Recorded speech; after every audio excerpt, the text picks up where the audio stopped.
So thank you all once again for being here with us for this, our second session of the 2023 JCoR SDG Lab, which is a contribution of the Justice Coalition of Religious, JCoR, to an annual UN forum, which we know very formally as the High-Level Political Forum on Sustainable Development. And this is a forum that we know informally as the Progress Review Conference for the achievement of the Sustainable Development Goals, a space in which governments come together and make presentations about their national progress toward achieving the commitments and the promises of the Sustainable Development Goals. And very fortunately, while the priority space is given to governments in this forum, it is also a time for us to come together as members of civil society to also share our perspectives and our insights and our contributions to the achievement of the Sustainable Development Goals as well. So those who are familiar with our lab will know that we are having one session dedicated to each of the Sustainable Development Goals that is being prioritized or has been selected as a theme for this year's forum. And so we began yesterday talking about goal number 6 on water and sanitation. And now we continue today speaking about goal number 7, which is the matter of clean and affordable energy for all, which is an issue that, of course, has both social and environmental components to it. So we are joined today by a few members of the global community of Catholic sisters, brothers, priests, and their partners in mission who are working to achieve this goal or who have been involved in some way in a community that has either been affected by progress toward achieving this goal or perhaps that has been seeing a lack of progress toward this goal.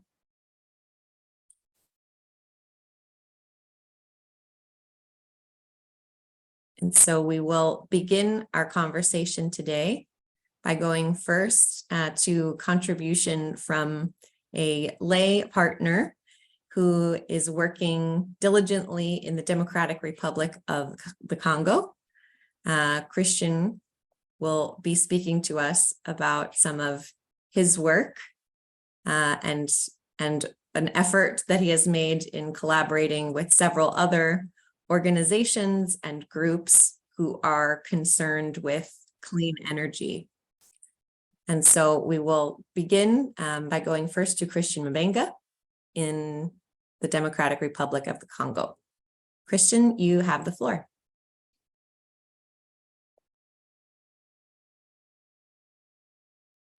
Thanks a lot, Teresa. Hi, everyone. I'm happy to be here with you today and to share with you the experience from our study in DRC.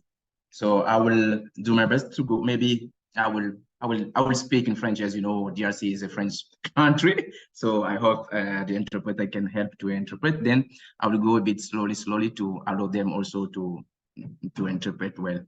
Okay. Let me share my presentation now.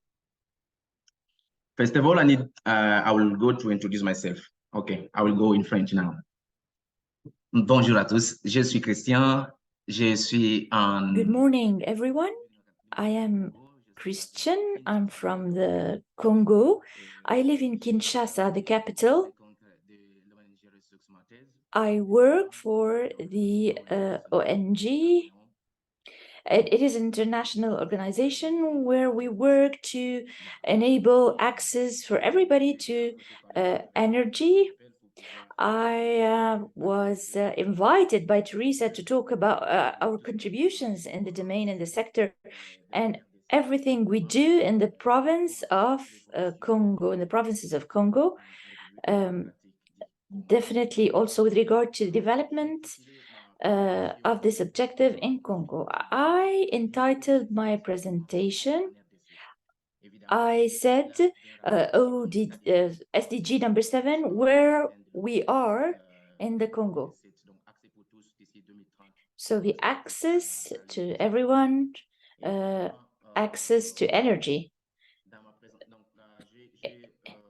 So in my presentation,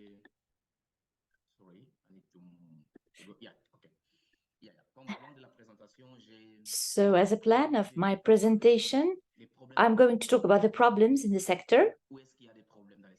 Where are the problems? Because evidently it is starting 2014 that the energy sector is free, but why nothing is working? Why nothing is working? So I'd rather start with this. And then I'm going to talk about our status quo. Where are we now? My third point will be with regard to private contributions. Because of all of this, I was able to come up with while studying the reports. So I highlighted the points that we need to focus on and that I couldn't find in the report.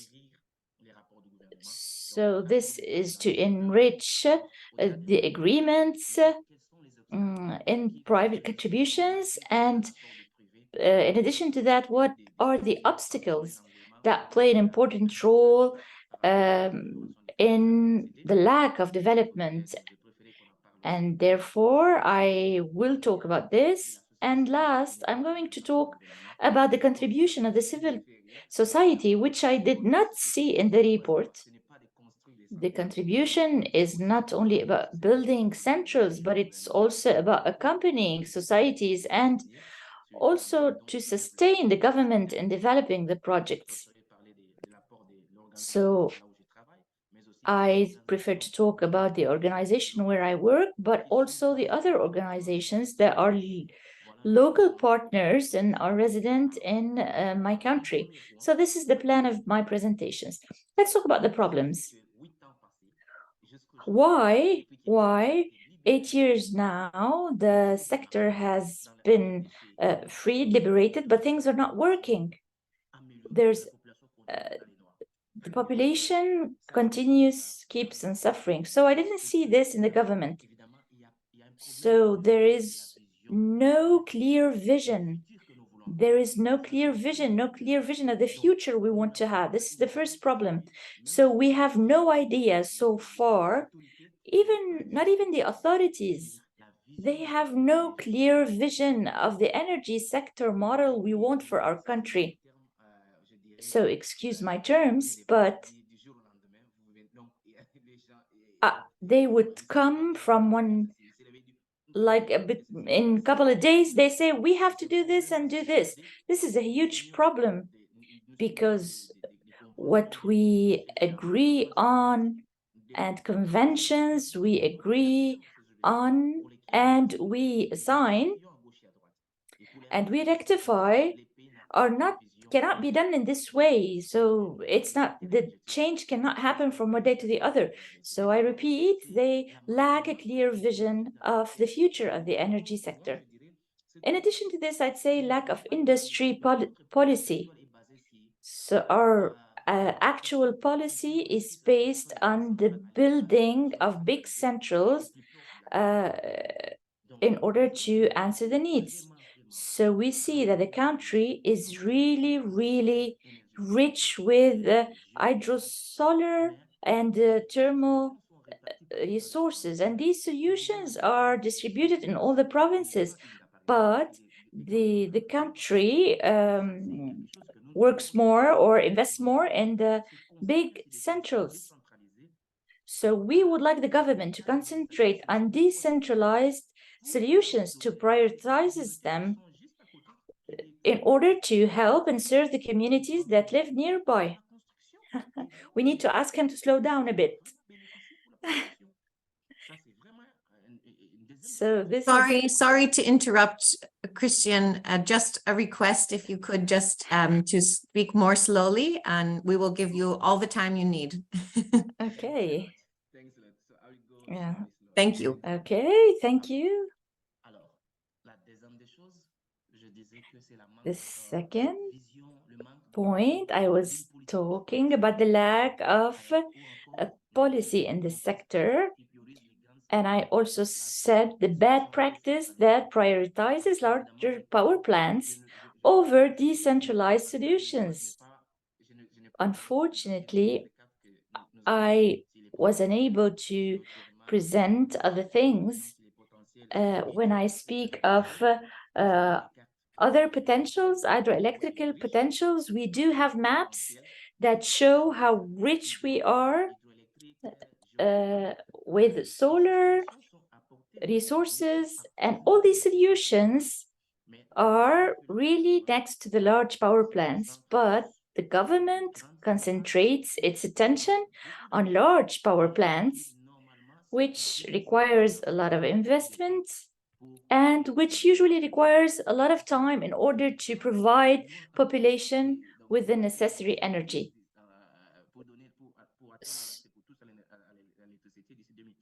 So in order to help everybody have access to the energy, we need decentralized solutions that cost less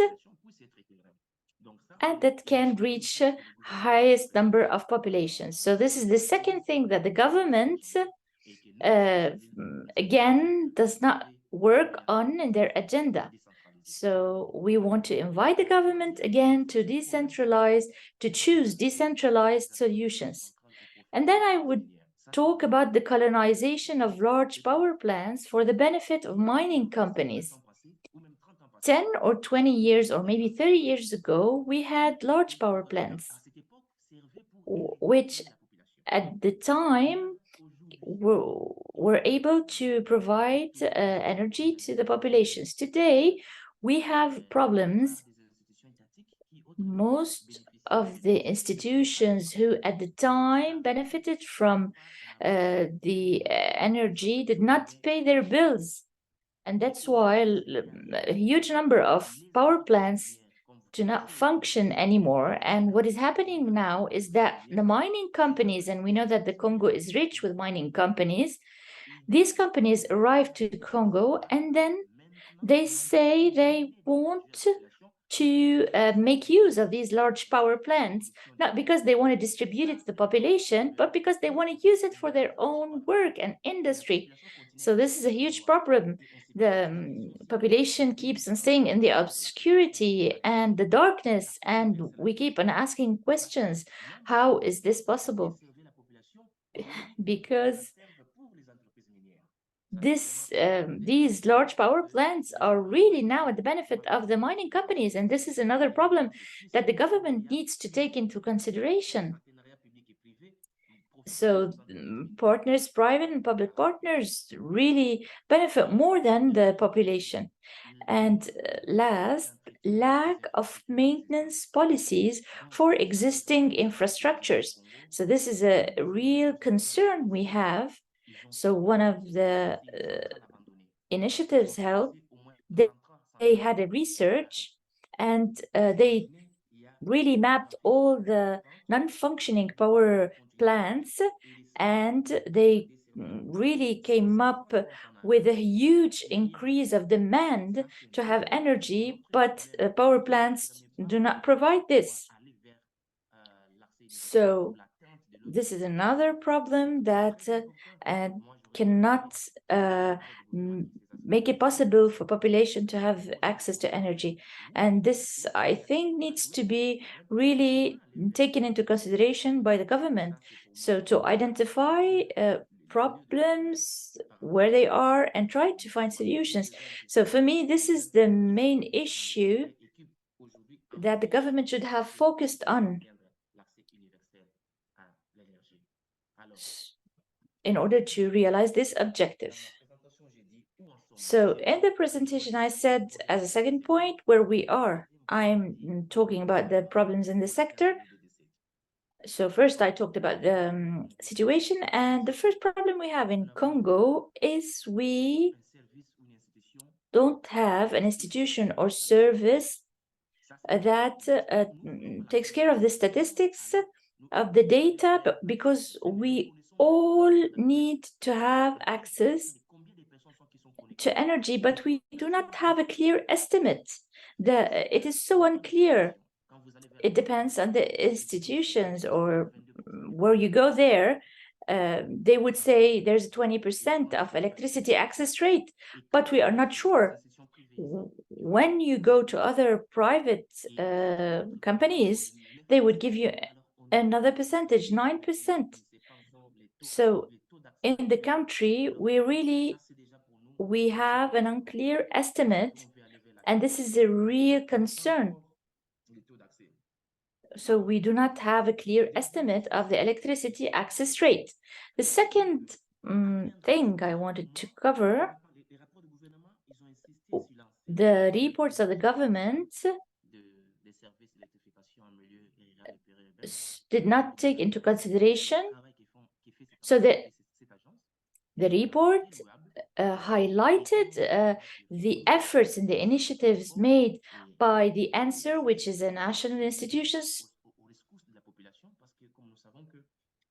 And we know that the energy has a cost, and the costs sometimes block people from paying their bills and having energy.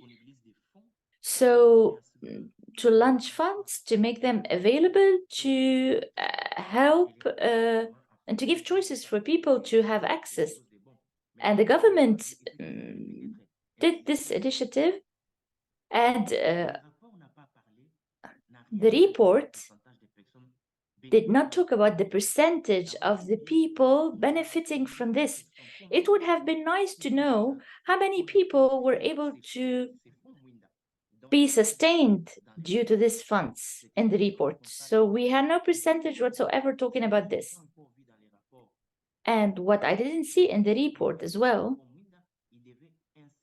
when they talk about the Mwinda, they didn't talk about the difficulties that people encounter when they want to benefit from these funds. So it is true, we talk about the funds, but we need to talk also about the difficulties. So basically this money should be put at the benefit of the people in order to help them have access to the energy. But the main operators encounter really difficulties, which makes it difficult for them to have funds. So once the house is the systems of the infrastructures are really built, then we go and ask to benefit from the fund. So all of this requires logistics and teams to be able to work in these locations. It is true that the funds are there, but there are many difficulties. So the operators cannot really move material, essential material, to villages in order to help build infrastructures and to make energy accessible. And we need to talk about this in the reports. We don't know how many houses or residences benefit from this, and we don't know how many operators really benefit from these funds. So this is another thing that I wanted to talk about. And the third point, and which I mentioned in these slides, to reach 100% of access is impossible. So it's impossible to have 100% access, because the national agency, whether it's the UCM, and it is the company that takes care and manages the programs, in their investment program, which I learned for this presentation, nobody talks about 100% access rate by 2030. So it is impossible as required by the objective, the SDG number 7. I think we will have a major access, but I don't think it will be 100%. And in the report of the government, they talked about this, they said this. So I'm not against the justifications they provided. I don't think they talked about the real reasons, however. All the obstacles that can block the evolution of the works in order to raise the access. There are other essential problems, but the report of the government did not talk about these. So I wanted to talk about it when I mentioned the electricity access rate. So whether it is the agency, the urban agency, whether the answer, this other entity, they talk about percentages, as you can see on the screen, 20, 30% or 40%. And I personally know and believe that this is not enough as required. Others do not believe that this is going to happen because it's still decreasing. And I did not also find this in the report, and that is the support of the private sector. They did not talk at all, they did not mention the private sector, but I think today this is also, it is true that the private sector today works a lot. And I would say that the private sector is one of the instances that really moves things with regard to the access to electricity and energy in the Congo. We have the society that really worked on working on the energy infrastructures and really helped people to have access. And there's also another park that benefited from this. I would say they would have 28 point something megawatts that is already installed, and they have access to this. And in the other province of Kotanga, they are also working and constructing panels. In another location, there's another construction. So all of this results from the initiatives of the private sector. We are working on a database for all these private companies, and I believe that at least the government should have mentioned something about this. It is true that we have potential, and it is true that large power plants are the benefit of mining companies, but there are also these initiatives, and I will talk about this a bit later on.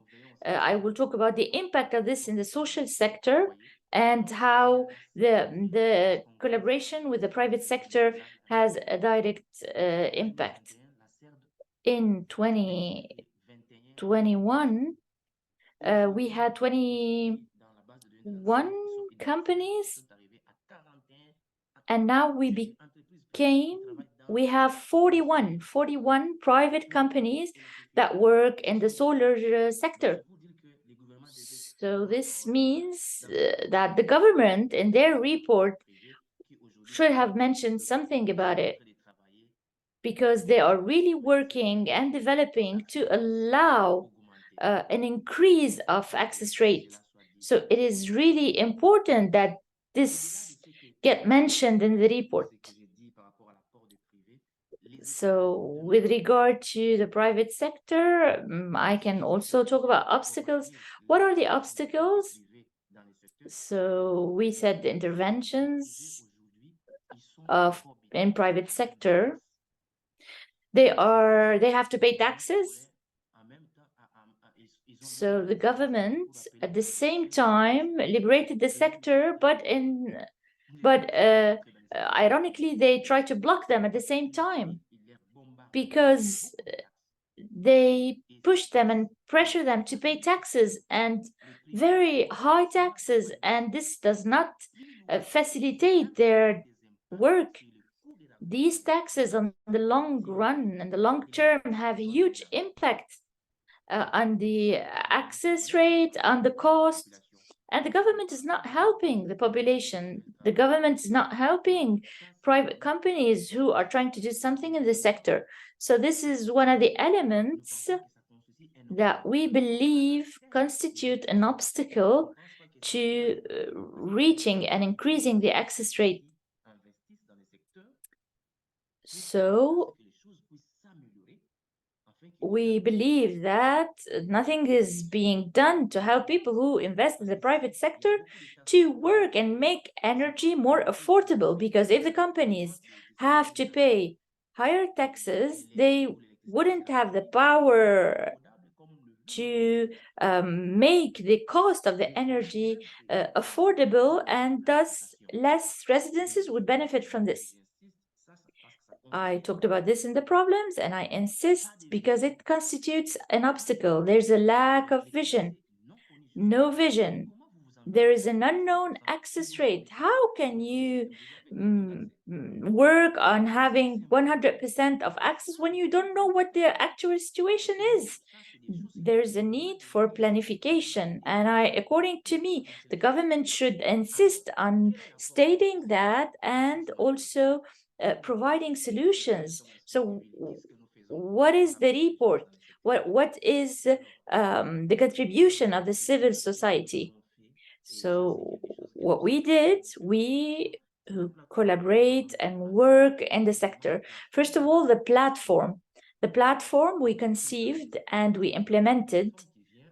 It is a platform that comes to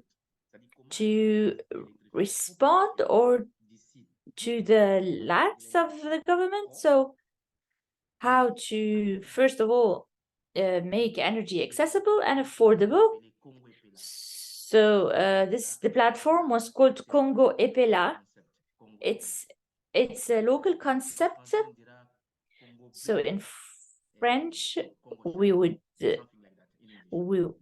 pronounce it, yes, differently, but it's the platform that we conceived and implemented to make it a first tool for 100% renewable energy.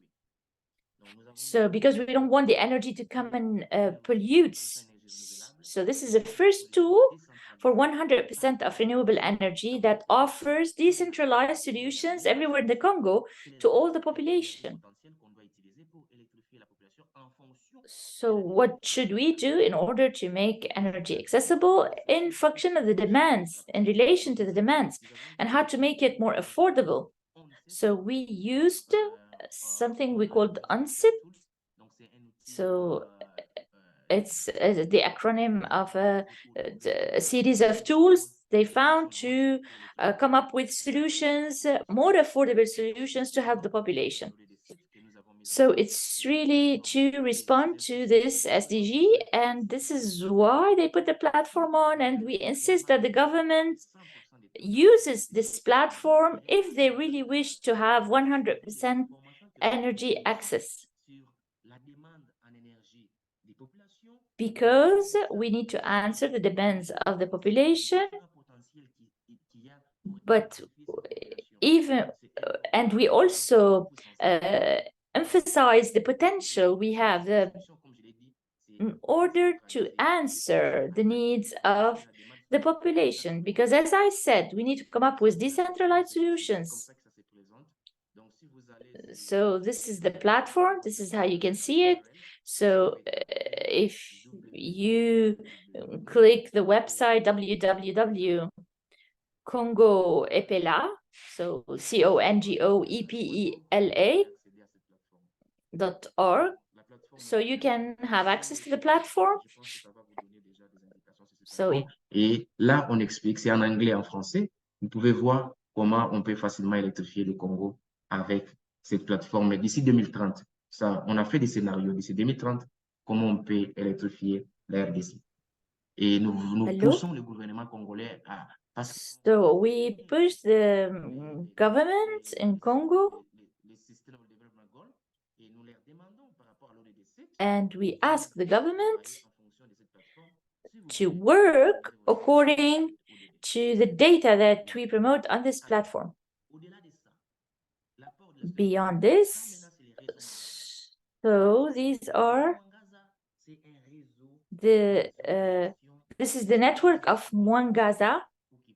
This is a network of the civil societies that plead and work for access to electricity for all, for access to energy for all. We work with these organizations located in 8 provinces, as you can see on the map.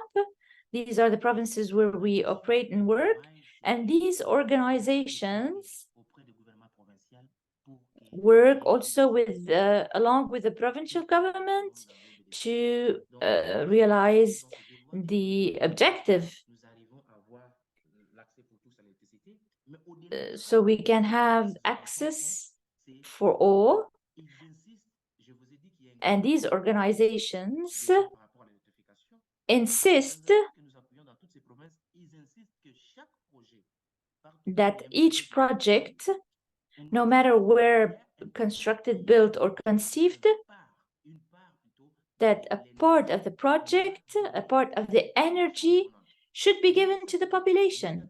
So necessarily mandatory. So we should see in every developmental project a part given to the population. And this is the way we can move things and we can make it better. And sometimes these rural enterprises do not benefit. And this is how we insist that this takes place in all the projects. And sometimes we have the building of power plants and we need to delocalize communities and move them from one place to another. So we insist also on the protection of the communities. So no matter where the construction of power plants is taking place, we plead for the benefit and the well-being of the communities who are being moved along with the access rate to energy. And this is what we do. We really work with all the organizations and in these provinces. So this is our contribution as a civil society. As I told you, one of the organizations has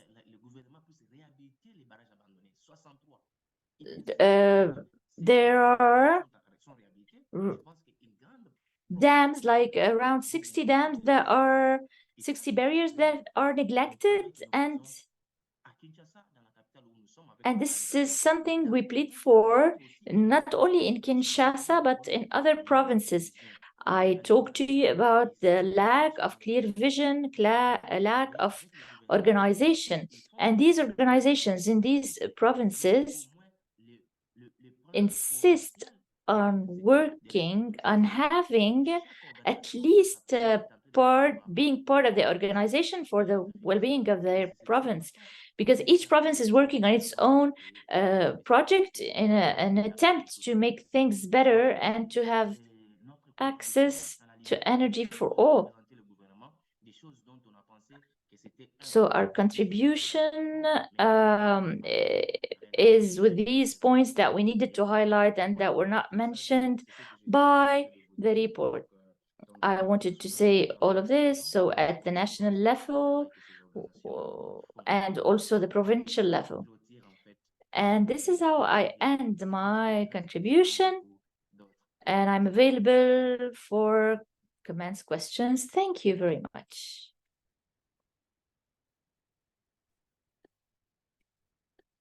And thank you. great thanks to you, Christian, for that beautiful and thorough presentation of what is an even more beautiful and even more thorough effort on your part there with the group at Resource Matters and everyone that you've worked with in order to examine the state of energy access, as you said, in a way that is not yet being measured on a large scale. I'm reminded on that point about a short phrase which rhymes in English, which is to say you measure what you treasure, which is to say that if government and institutions are not measuring progress on an issue, then that is one indicator that it's not really important to them. It's not really precious to them. So one thing that's important to ask for, as you are, is that there be systematic, legitimate measurement of energy access in order to demonstrate a real commitment to resolving the state of energy inaccessibility. So I thank you very much for your contribution. And I have put the website that you mentioned for Congo Epela is in the chat box for anyone who might like to visit that site and to learn more and perhaps examine, as Christian was mentioning, this important phenomenon. I love the recommendation that every kind of private enterprise or mining project that is benefiting a business or commerce should be required to benefit definitely the community that it is affecting or maybe displacing even when the project begins, but that there should be a contribution to the local community and the national community, especially where you see resources like most of the products are perhaps being shipped out of the country. So even the product of the company isn't benefiting the local community primarily. And so it's really all take and no contribution. So these are really important points and analysis. And I thank you for sharing them with us in such a thorough way. And we will go next to another project, which has been shared with us by the Congregation of the Sisters of Notre Dame de Namur, who also have a presence in the Democratic Republic of Congo. And they have enacted this photovoltaic project to provide energy for some of their other ministries, essential services and ministries, both in the Republic of the Congo as well as in Nigeria. And so we have a presentation that was recorded by Sister Lorraine Connell, who is one of the founders of this project. So we will hear her message next.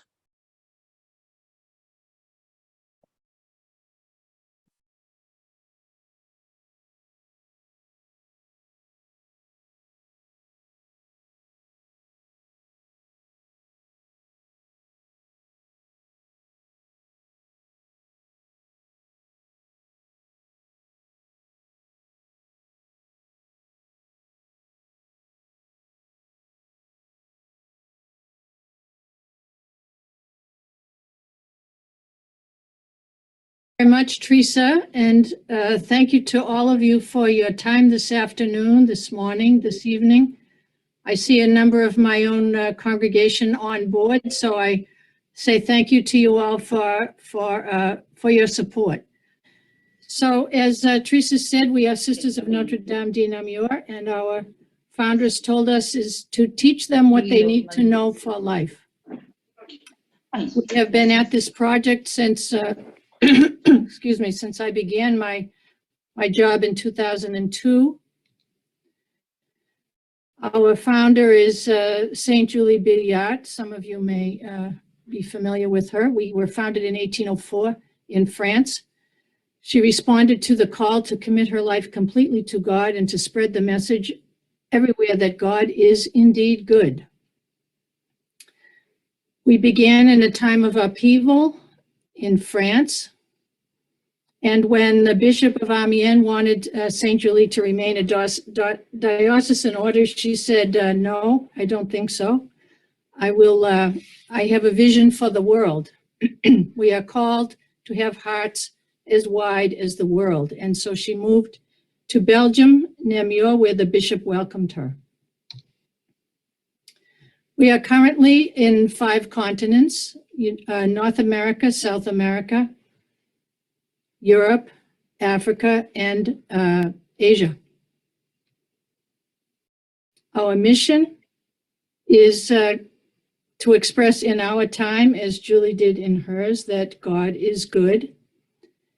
And the origin of this project was me. You can see that in 2003, myself and the new Superior General, we came on board at the same time at the General Chapter in 2002.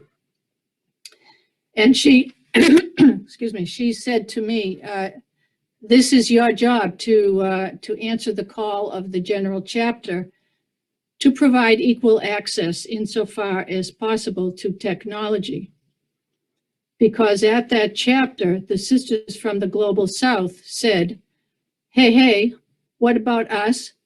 You can talk to each other any day you want, all the time, and we are still using ham radios, and it takes a month for us to get a letter in the post. So what about us? So the job came to me, and the first thing that I needed to do was to go and see what was the situation. So you can imagine that the needs were very clear, very quickly. In order to have access to technology, there had to, first of all, be electricity.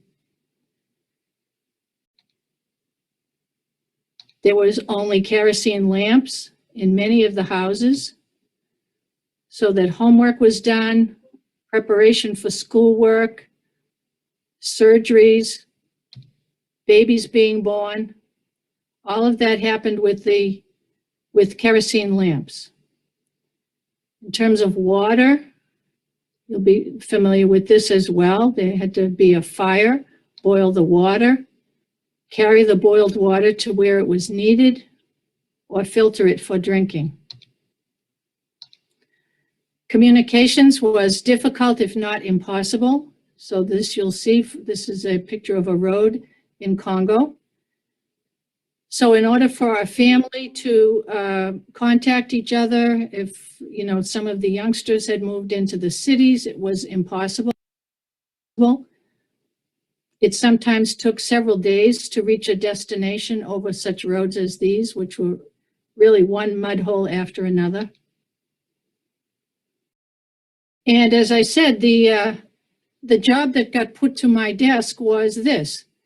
We, Sisters of Notre Dame de Namur, are called to address as far as possible issues of translation and equal access to technology and information. And so we started what is known as the African Photovoltaic Project. So what is it? It's a project that uses that provides electricity, clean water, and internet access.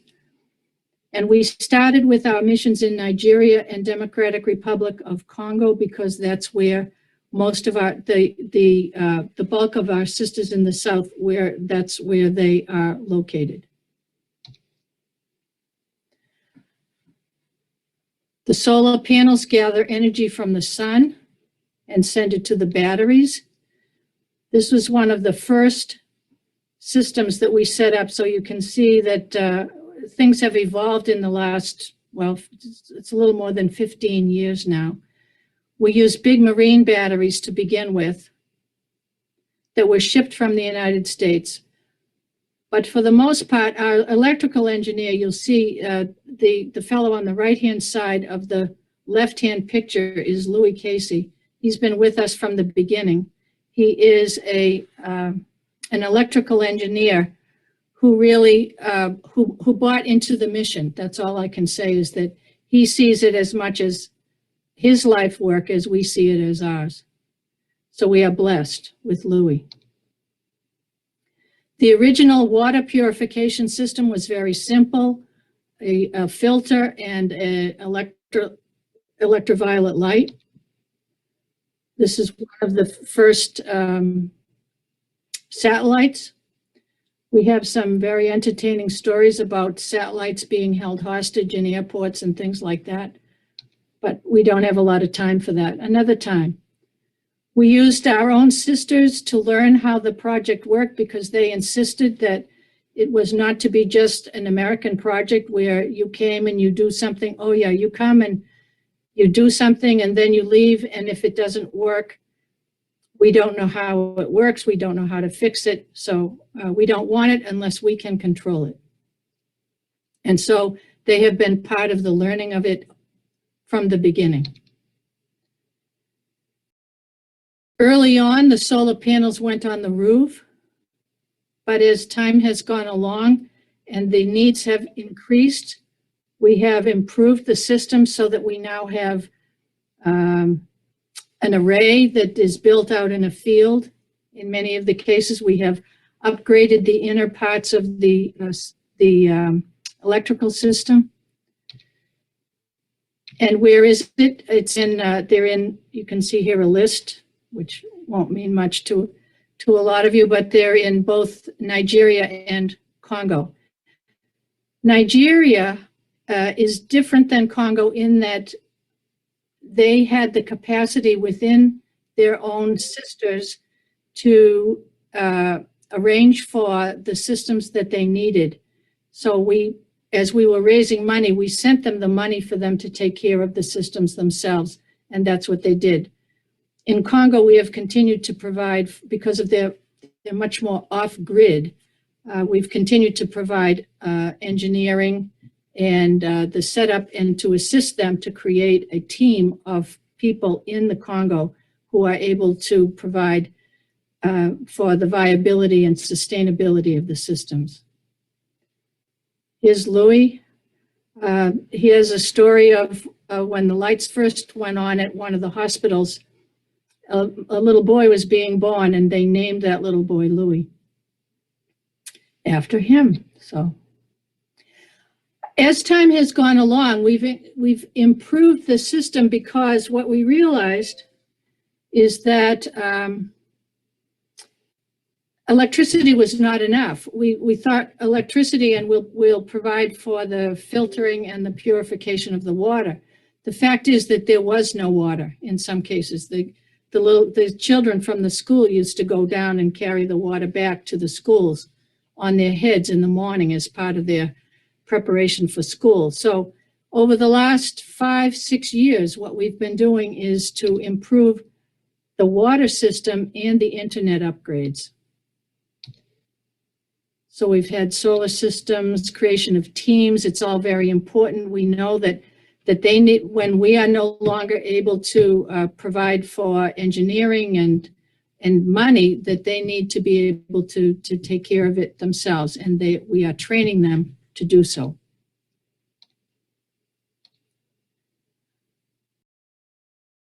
In the year of the pandemic last year, the project has been slowly continuing with an emphasis on the total upgrade of water systems. One of our provinces in the US, the Ohio province, has been a big assist to us in terms of raising money for the pure water part of the project, so the upgrade of all the water systems. We now have a sister in Congo herself who is being mentored by Louis Casey in order to be in charge of the maintenance and the sustainability of the whole system. He's teaching her how to do the business practices, the finances, and all of the procedures that need in order for the system to continue. Most recently, we have been engaged in upgrading the water. So you can see here, there have been a number of the water projects that have had to be renewed. So you can see cisterns and piping. and overhead tanks. And our latest project is a project in a village called Palende, which is probably 400 or 500 kilometers from Kinshasa, where we are hoping to be able to renovate the entire water system for the village with the help of the Jesuits. The Jesuits run the parish there, and we run a number of schools there. So we're in collaboration with them to see how soon we can begin. We have some money available for that. We are raising additional money for that. And the Jesuits are also raising money for that as well. So the pictures that follow are that project for the whole village. There is a spring at the bottom of a hill, which provides a lot of water. But the problem is getting the water from the spring up to the top of the hill, as you can see. And there are some big old water tanks there that are going to be renewed as part of the project. One of our sisters who was there she was originally from Alabama, she worked her entire life to try to get this water project. Well, she taught at the school as well, but she worked for a long time to try to get this water project renewed. And we're doing it in her memory, Sister Margaret Good. So we dream of continuing the project to be able to maintain it. And we are very, very grateful for all of those who have helped us. I won't go through all of this because I'm probably running out of time. And the sisters are tremendously happy and thank us all the time for our support, as are the children in the schools, the mothers in the clinics, and the patients in the hospitals. So I thank you all for your time, and I'm going to turn it back to you, Teresa.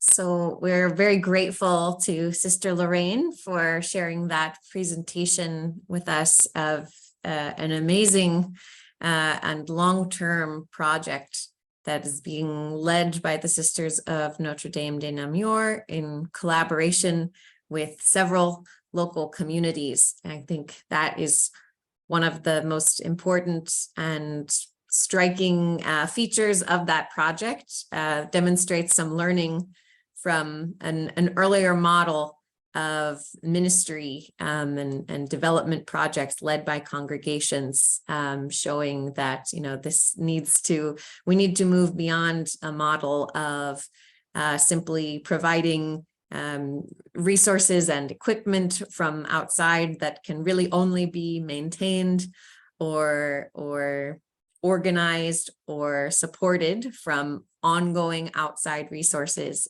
but really moving toward the facilitation of projects that are owned, organized, and led by local communities, as well as the local presence of a congregation. And I know we are also in the presence today of another member of Lorraine's congregation, Sister Lucy Kima, who is also in the Democratic Republic of the Congo. And so I just wanted to offer, if you wish, Sister Lucy, if you would like to offer any comment or response to the sharing from Sister Lorraine, I invite you to offer your comment now, if you wish.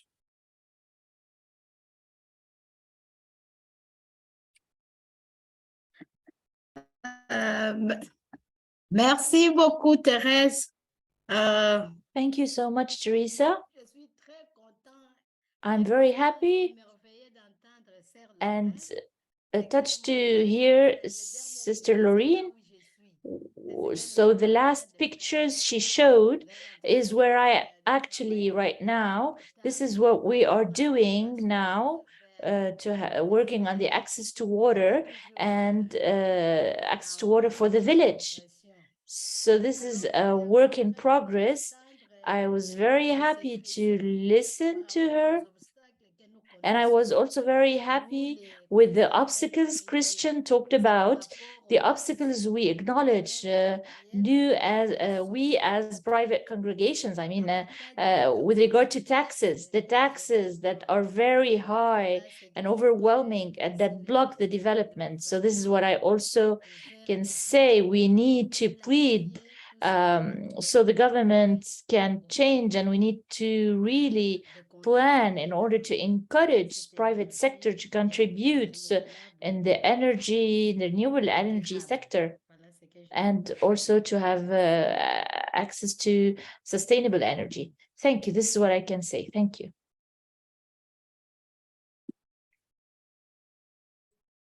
Excellent. Thank you, Lucy. And again, I'm happy that you can also be with us today.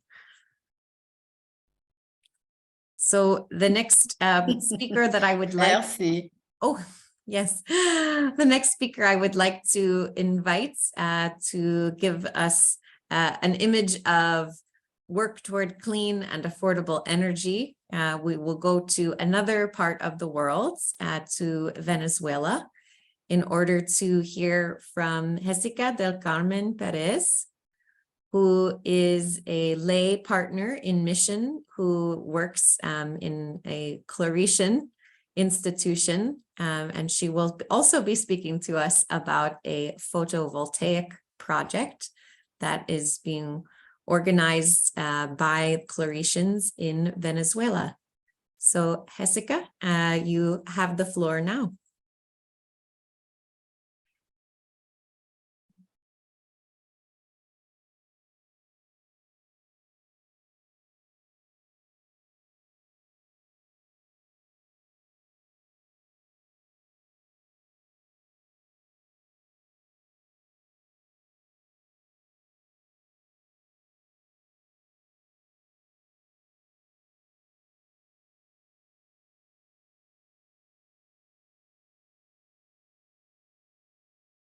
Sorry, Jessica, we're not able to hear you.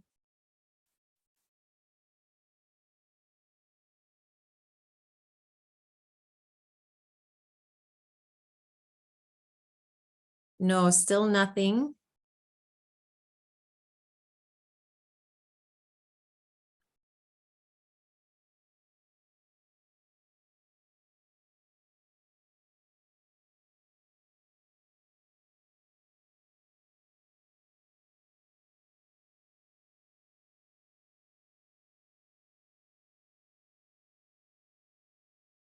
Thank you, everyone, for your patience while we resolve our audio challenge.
I think Jessica is moving to a different device to try to get a better microphone.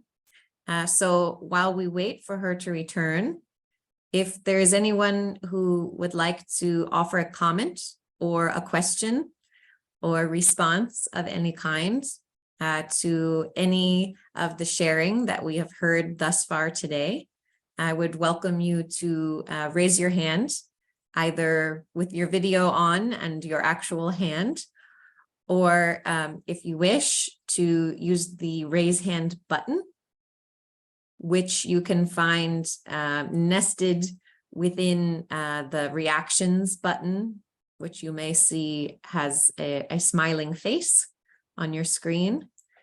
And underneath reactions, you can find a raise hand button. So if there's any response that anyone would like to offer to what you have heard already today, you can go ahead and raise your hand now, and I will keep an eye out for anyone who is interested in speaking.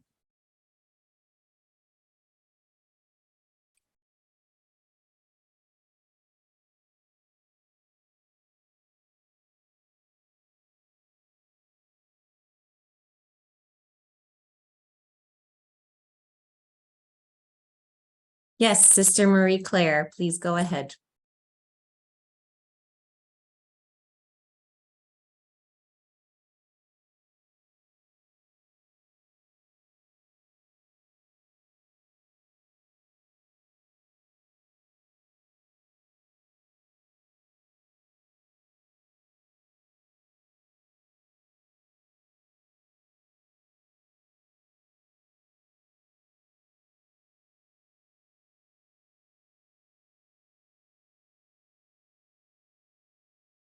If you're speaking, Sister Marie Claire, you are muted, and so we cannot hear you.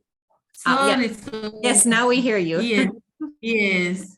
I am saying that I'm very edified to listen to what my brothers and sisters are doing in the sea, that you have to sign to be martyred for the good of your people, of the people you are saving. Really, in Congo, it's very difficult for the people to work. I always say that in our government, most of the people are there. They are not supposed to be in those offices because we have many selfish people who are in the offices. They are not thinking of the good of the people. So the work that Christian is doing and the sisters from Namur, really, myself, I am praying for you. And I pray that we have many Christians in the DRC that are able to sign for the good of the people. The government in my country, they are really, they have deserted the people. They think only for their personal interest.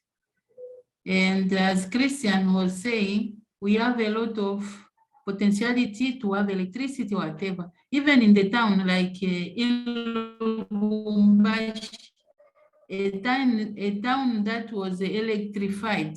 When you go in some places, the electricity is like a candle, because the electricity has been given to the mines and the people, they can struggle for themselves. And a lot of generators, this is what people are using. Those who can have some money to buy the diesel and to put in their machines. But most of the people, as Christian was saying, what they are proclaiming, they are saying 100% is only on the papers, but not that they are put that will to give to the people that opportunity to have water. So that is I am happy and I pray for you. Thank you very much. That is what I wanted to add.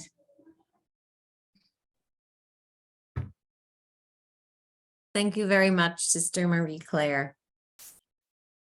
And I'm happy to say that Jessica has been able to join our room again.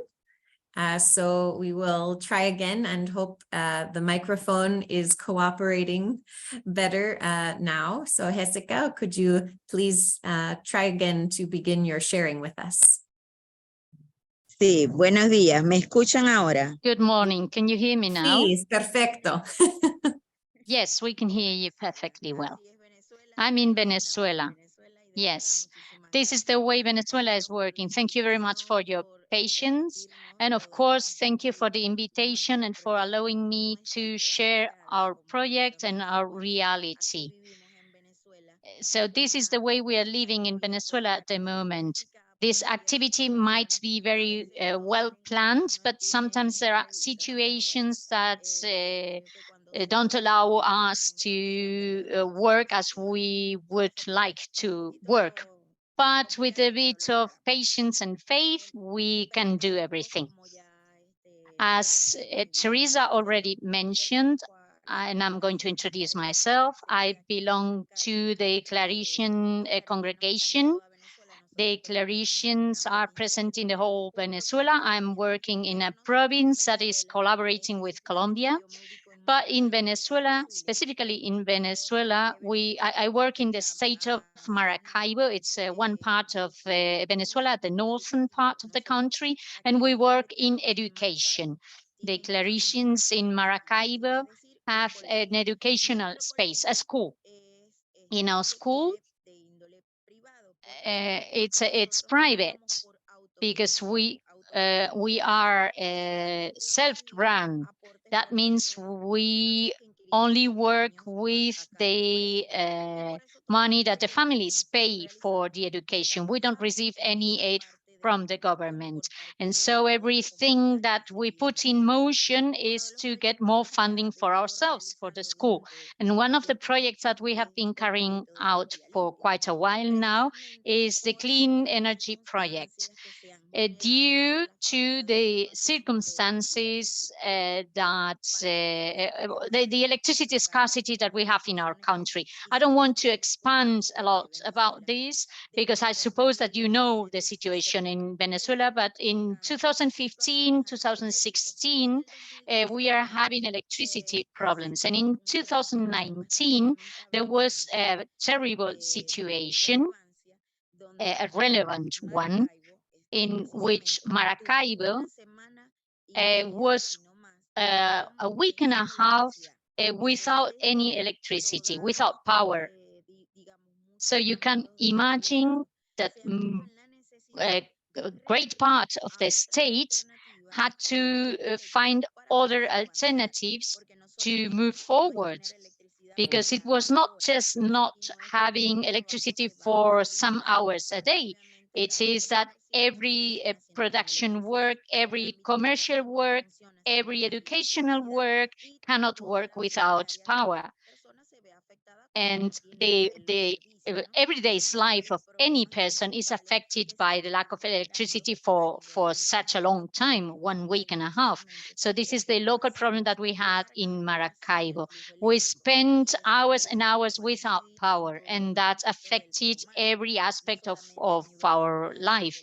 Not just, it doesn't only affect work, but also social life and also emotional life, because the frustration of not being able to share information, to have access to cooking stoves, to work, etc., it was terrible. So our institution didn't want to limit access to education due to the lack of electricity, and that's why we generated this project. We have 2 seats. At the moment, I'm speaking to you from one of the seats in Venezuela. And in Maracaibo, we have two schools. We have a primary on one hand and then secondary school. I am talking to you from the primary school, and the secondary school is developing now the first part of the project. What is the aim of this project? The process at school should not be limited by power outages, because when there is no power at school, everything is paralyzed, practically everything. Since that problem happened in 2019, our students are, I must confess, they are very, very good, and they have adapted to waiting while there is no electricity. They don't run away or go back home. They stay in their classrooms and wait and try to do their best, and they behave until electricity comes back. But sometimes the power outages are too long. And so we started a first stage in the project, to counteract these power outages and the failure in the grid, so that the dynamics and the school life was not affected by them. It was difficult at the beginning because although everything was planned, we saw that the demand was higher than we had expected at the beginning. One of the problems that we are finding here is that there are many businesses around the schools, and these businesses are using generators when there is a power outage. And as you know, generators are very smelly and very loud. And this is terrible for the school, because sometimes we needed to shut down the school because the environment was not good enough for the children due to the smell and to the noise. And so we have tried to involve those businesses around us in this electrical project, in this solar cell project, so that we all benefit from it. We don't get any governmental aid, no funding. And although we have requested it, but it takes like 1 week to get a response from any official at the government. And as a congregation, we felt the calling to approach this problem. And up to now, our experience has been very good. And in the long term, we hope to be able to provide electricity to all our schools and the businesses around us. And this is what I wanted to share as a project that we are implementing here in Venezuela. Obviously, for us, it is very sad to see that everything what we're doing for our students and for the community is sometimes impeded by the government, and because the government is not allowing us to have access to tools that we might need. And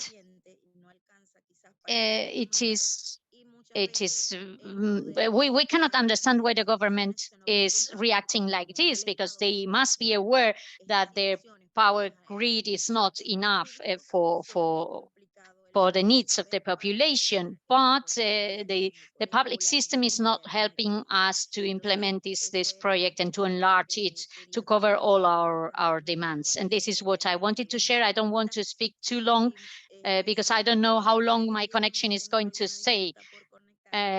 Yesterday, I intended to join you as well, and the internet network was not working. So I'm very happy that I could connect today and I could share to you the small sand grain that we are adding to this fight for the SDG 6 and SDG 7, everything that is related to water, sanitation, and electricity, which are basic services, basic needs for our lives.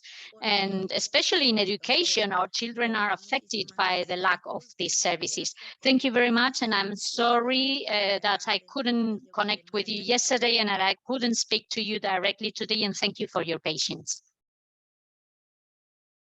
Oh, we're very grateful to you, Jessica, and thank you for your persistence in the effort to be with us and to be in community with us and to share your experience. If anything, we can say that the difficulty of connecting yesterday is another demonstration of the need for these dialogues and for our work in holding government accountable to meet the commitment and the promise of the Sustainable Development Goals in areas of industry and innovation, technology, in energy, so that this can be a foundation for us to communicate about every other area of development and sustainability.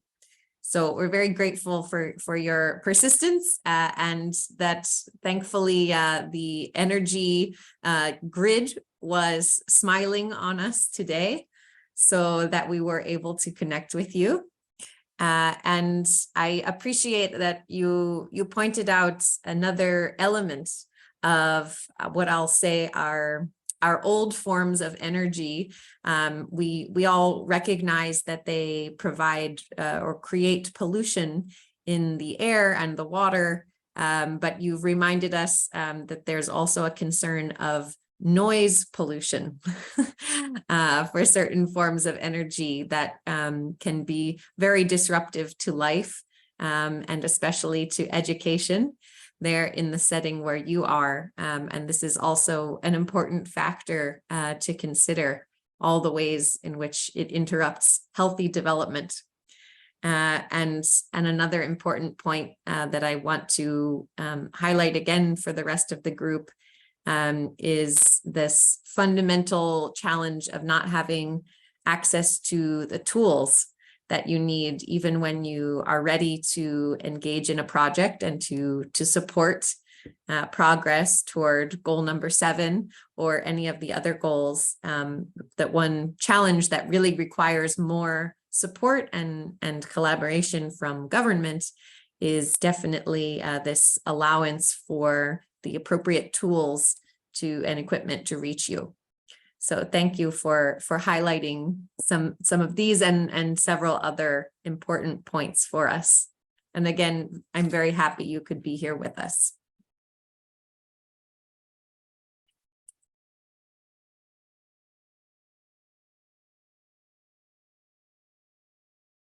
So now we have some more time. If there are any questions, if there are comments, if there are responses of any kind, anyone else who is gathered here with us today, if you would like to join the conversation, I will encourage you to raise your hand and respond to some of the beautiful projects that we have been hearing about, or if you have questions, perhaps you are considering becoming involved in a project that is related to clean energy, or another province or member of your congregation is encountering a need for this kind of project in the community where they're working. This would be a great space to ask questions of those who have already engaged or begun to work in the area of clean energy. So I invite anyone who might like to offer a response or a question. You now have the space to do so.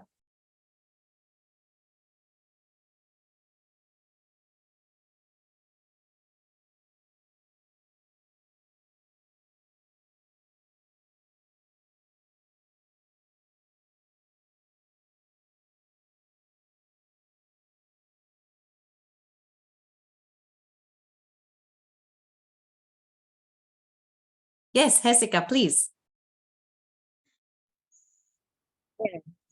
Gracias. Aprovechando que Thank aún you. puedo escucharme. Since I have some minutes and my connection is standing, I would like to use this time to share some things that are taking place in Venezuela. But, well, maybe I'm repeating myself, but this is the reality. And I want to approach the lack of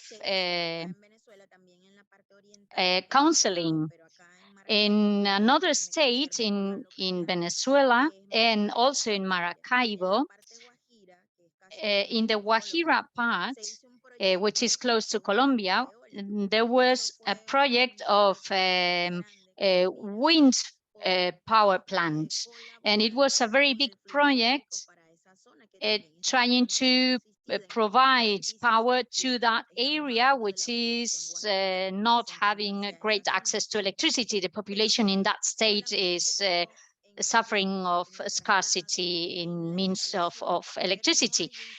And the installation has been carried out, but there is no follow-up at all. And the project has stopped to work. The installation is stopped at the moment.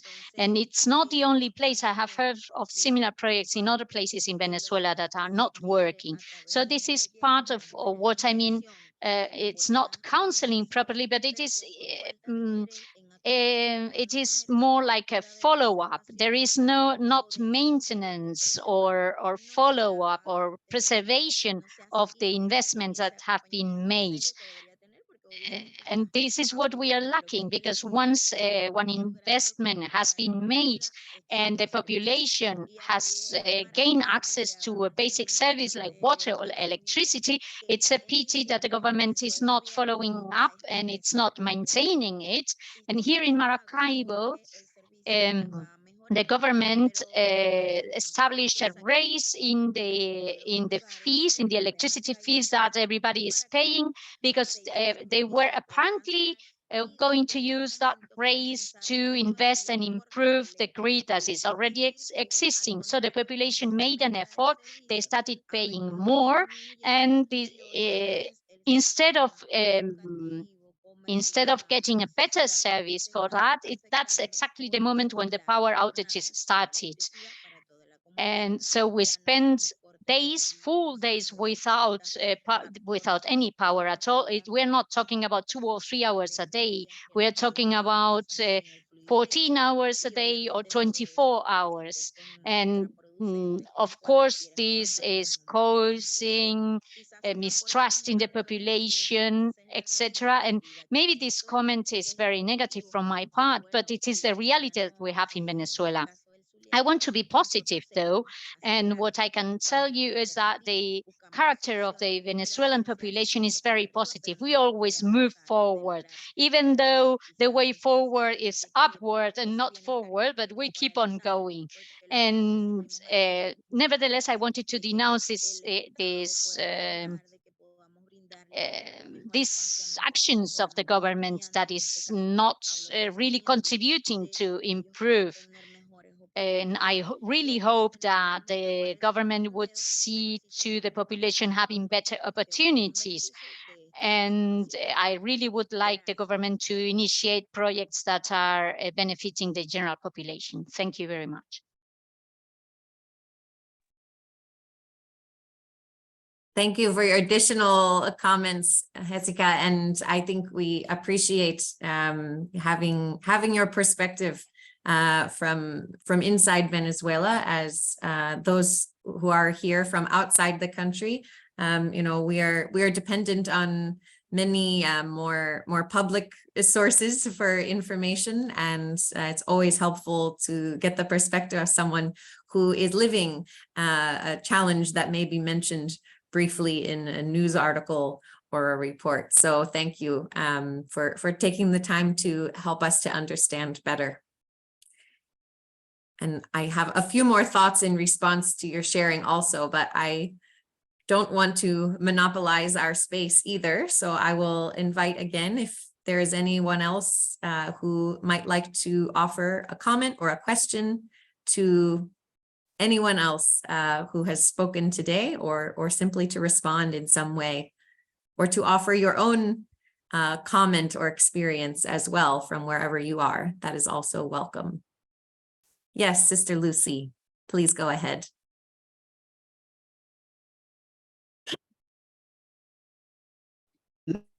Merci beaucoup, Thérèse. Thank you very much, Teresa. I have a concern with regard to Christian's presentation.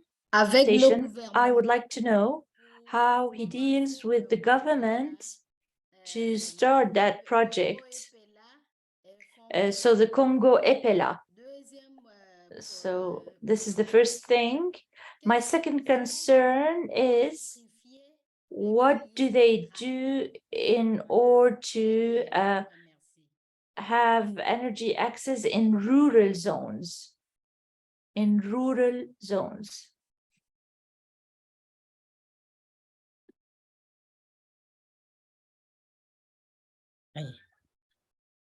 Allô? Yeah. Yes, we hear you. Thank you, Sister Lucy. D'accord, merci. Christian, are you still with us?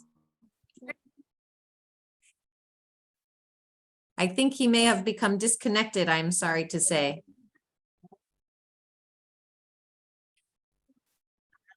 But we will be happy to put you in Okay. communication so that you can present your question to him and get an answer. But yes, it seems he is disconnected. So I'm sorry that I cannot call on him for a Ok, je vais lui response. écrire. Comme il n'est pas connecté, je vais lui écrire. Merci beaucoup. Thank you. And I also see we'll go first to Sister Jane Quinlan and then again to Sister Marie Claire. So Jane Quinlan, please go ahead.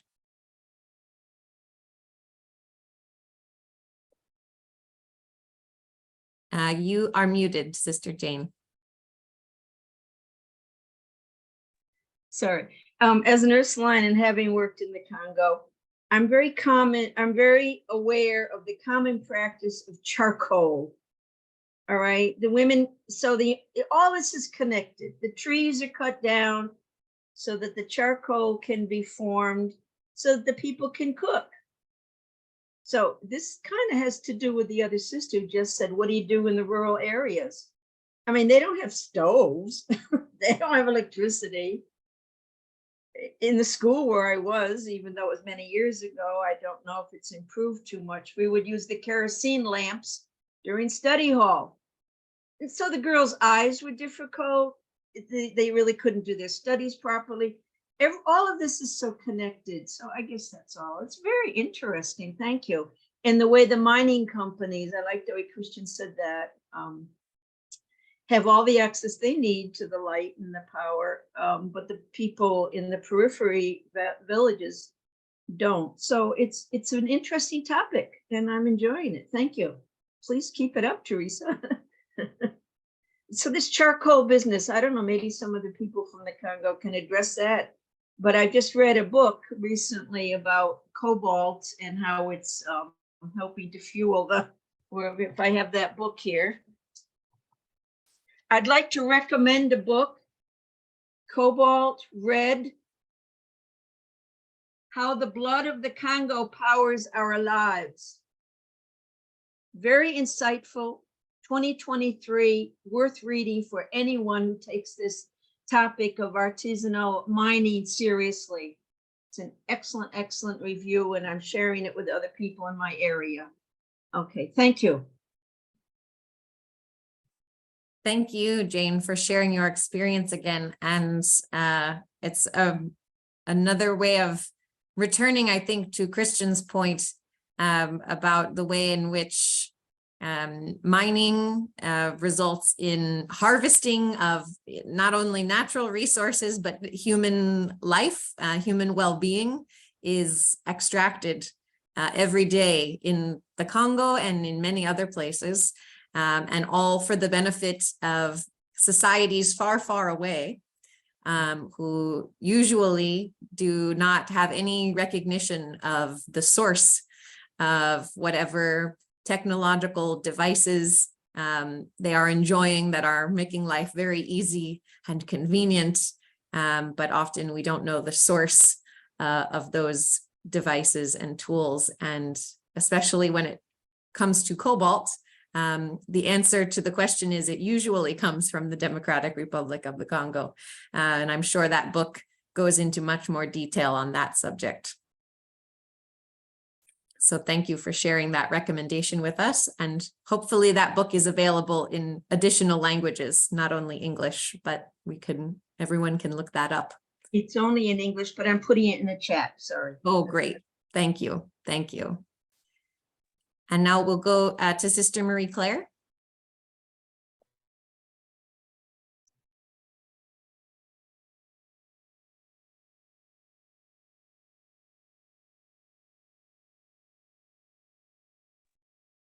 And oh, yes, go ahead, Sister Marie Claire.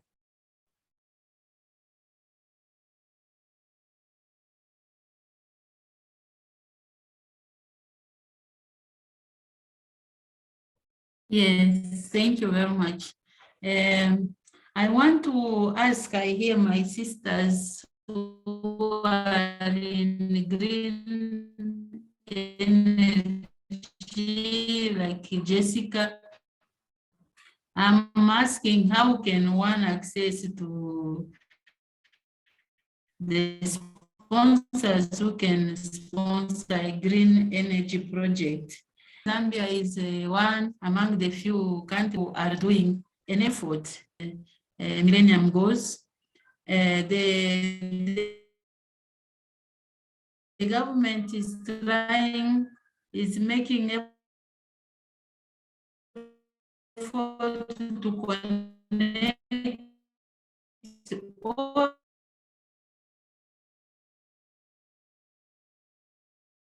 the schools in rural, even energy hospitals that are in rural areas to be connected to energy. Myself, I'm working in a rural area, the women or the youth. Now, okay, what my sisters are doing in some places, I heard the sisters from Namur is the congregation who is working with other people to source, to help those projects. Now, to Jessica, I didn't hear from where she got this support for them to assist the community by assisting themselves also in schools and to also save the people around. How did they do is what I am asking myself.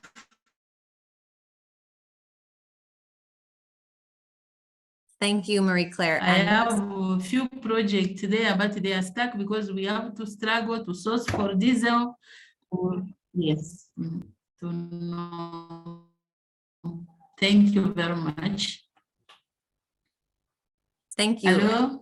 Just to clarify, because the audio was a little broken, but I think I got the main question is essentially where have those who are working in projects for energy, where have you gotten resources, financial or other types of resources in order to support or to begin these kinds of projects?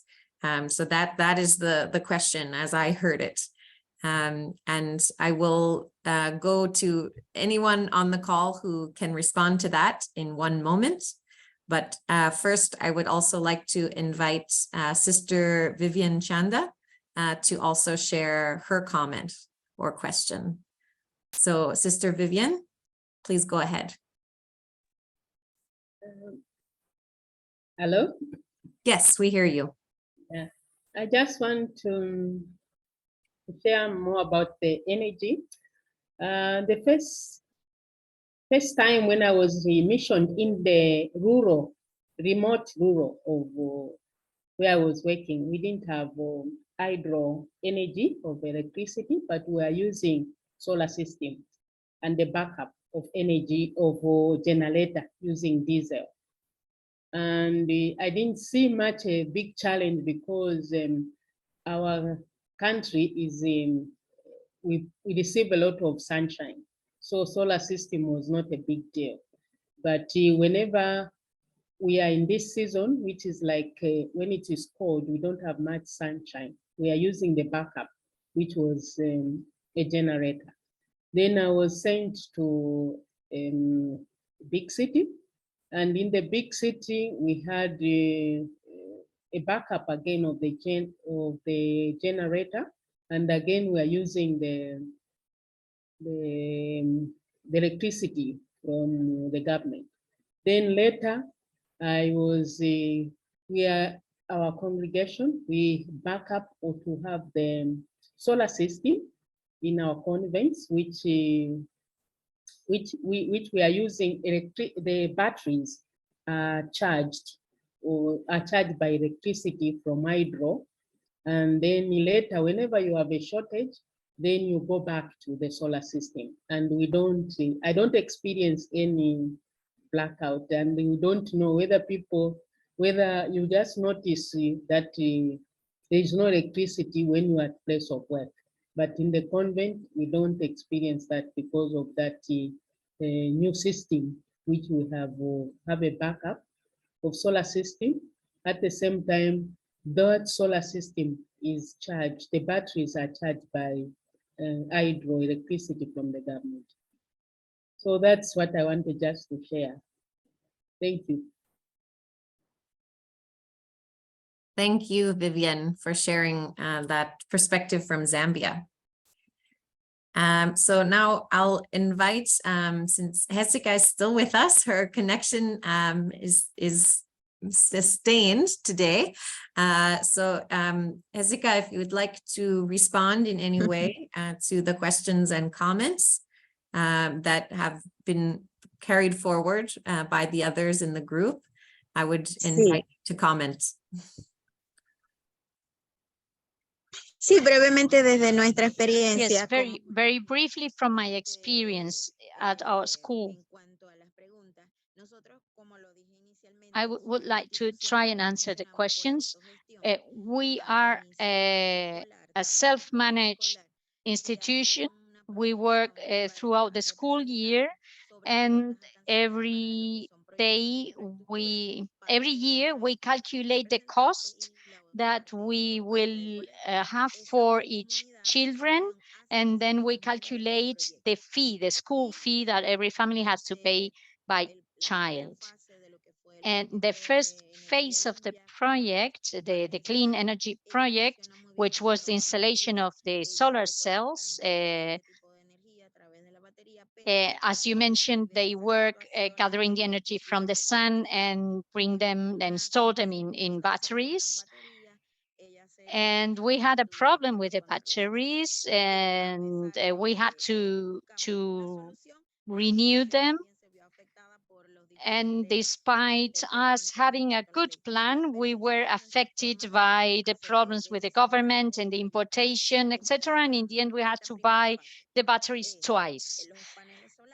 So the first phase was the installation of solar panels. And when the public grid is in outage, we activate the electricity that we have stored in the batteries through the solar panels.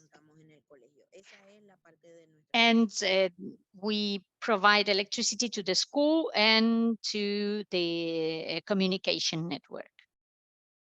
That's our project. Thank you very much, Jessica. And I think we are coming to the end of our time together for today.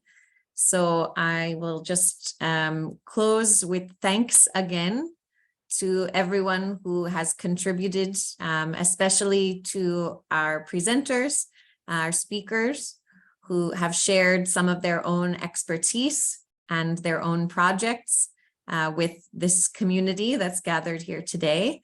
And I really want to appreciate also our team of interpreters who are allowing us to understand each other across many continents.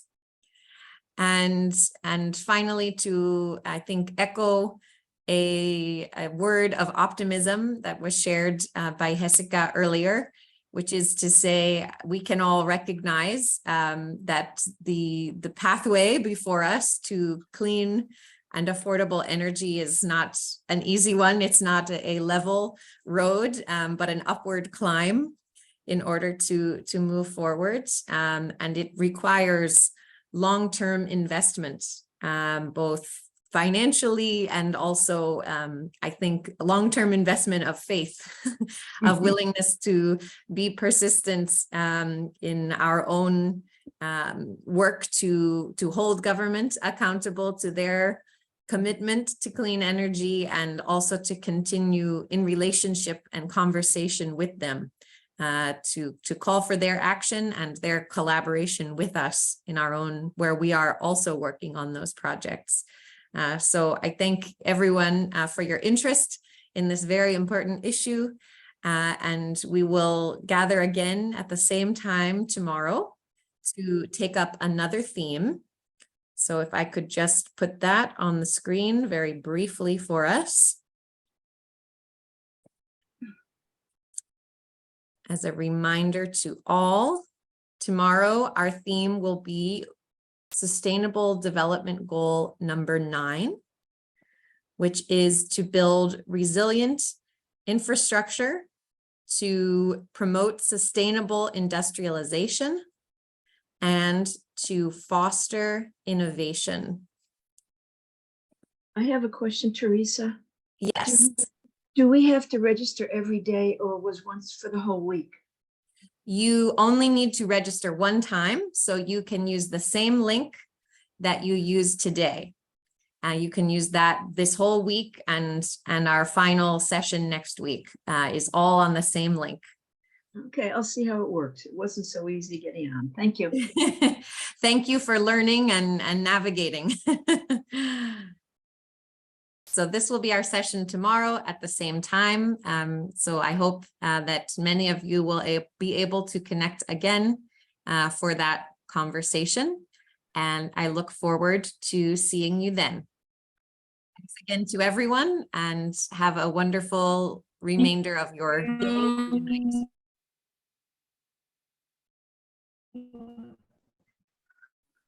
Thank you. Bye. Thank you very much. Hey, muchísimas gracias. Thank you to everyone.